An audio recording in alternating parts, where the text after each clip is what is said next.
You've likely heard about the recent lawsuits that are bringing big changes for buyer agents. But did you know these rule changes affect home buyers too? This video will fill you in on the new rules and how they impact you as a home buyer, the good, the bad, and the ugly. So let's get to it. The new rule changes go into effect August 17th, 2024, but many agents are already following them. Let's break down what's new for home buyers. Mandatory buyer representation contracts. One of the biggest rule changes is that buyer agents must have signed representation agreements with potential buyers before showing any homes. In the past, many agents, including me, didn't require buyers to sign formal agreements because it wasn't mandatory and it often felt like an unnecessary hassle. But now, every buyer agent must have a signed representation agreement before showing a home. Okay, there is an exception for open house agents, but more on that in a bit. Here's what you need to know about these new buyer representation agreements. Flexible time. Buyer representation agreements can be for any length of time, 1 day, 1 year, or any other amount. Agreements can even be completely flexible, allowing you to cancel at any time, regardless of the stated period. While many agents won't offer cancellations, I do. Why would I want to force you to stick around if you're not seeing value in my service? That would make for a very unpleasant working relationship. Flexible property. Buyer representation agreements can cover a single property, all properties, or anything in between. While most agreements are for all homes, you might see more one property agreements popping up. Why? Because at open houses, some agents might insist that you sign a buyer representation agreement, perhaps just for that one home and that day, or they won't share any details about the house. Sounds harmless, right? Wrong. Don't do it. Never sign an agreement with an open house agent. That agent represents the seller's interests, not you, even if they're not the listing agent. They're still working with the listing agent, which means their loyalties lie with the seller. Plus, don't be swayed by promises of super low service fees. You'll save more and get better representation by hiring a dedicated agent who has your best interests at heart. And by the way, even if the contract says it's only for that day, there's going to be a lot of small fine print in there that provides some safety to the agent regarding homes you see with them in some particular amount of time. So just because it expires in 1 day, that doesn't give you free rein to hire another agent and have them represent you to buy that same house. That's why you don't sign anything. Okay, if an open house agent tells you that you can't see the house without signing a representation agreement, you're either dealing with a very uninformed agent, not someone you want to work with, or a liar. The new rules only apply to buyer representation, and open house agents are there for the seller.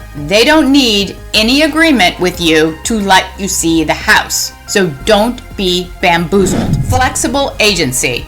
Buyer representation agreements can specify different types of agency relationships. Typically, the agent has the exclusive right to represent you, but there are other options. For example, you could have an open agency agreement where the agent's representation is only for the homes they personally show you. Beware though, most agents won't agree to this because they do a lot of work behind the scenes, and that's a good thing for buyers. The true value of an agent comes not from opening doors, but from guiding you through the offer process, negotiations, contingencies, and closing. Flexible fees. Now for the most interesting part of the new buyer representation agreements. They must state how much the buyer agent will be paid for working with you. This is a big change from the past where buyer agents were paid an amount chosen by the seller, usually 2.5% to 3% of the home's sold price. But now, buyers like you,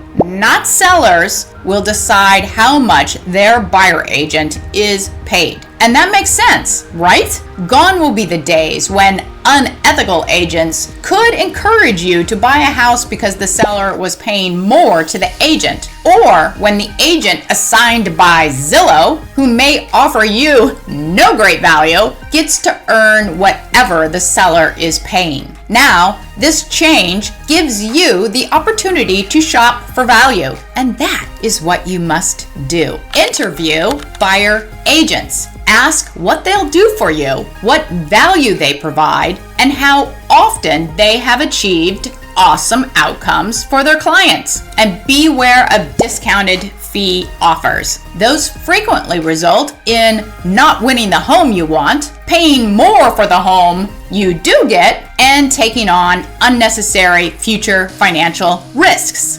Essentially, those agents are not providing full service. By the way, I'm Carrie Hill, lawyer turned realtor, and if you're buying or selling a house in Marin, I can help. And if you're not in Marin, I've got a network of trusted, talented realtors across the United States. In both cases, I love to help people make a smart move. Just email me how buyers can pay. Okay, if the seller isn't paying your buyer agent, who will? The answer is you. You make the agreement with your agent and pay their fee when a deal closes. But don't freak out. There are plenty of good things about this. First, you still benefit from having someone work for you for free until a deal closes. And by free, I mean exactly that. Most agents aren't reimbursed by their brokerages for their time, and they also cover the vast majority of their expenses themselves. So agents do work for free until a deal closes. Second, while you can pay your buyer's agent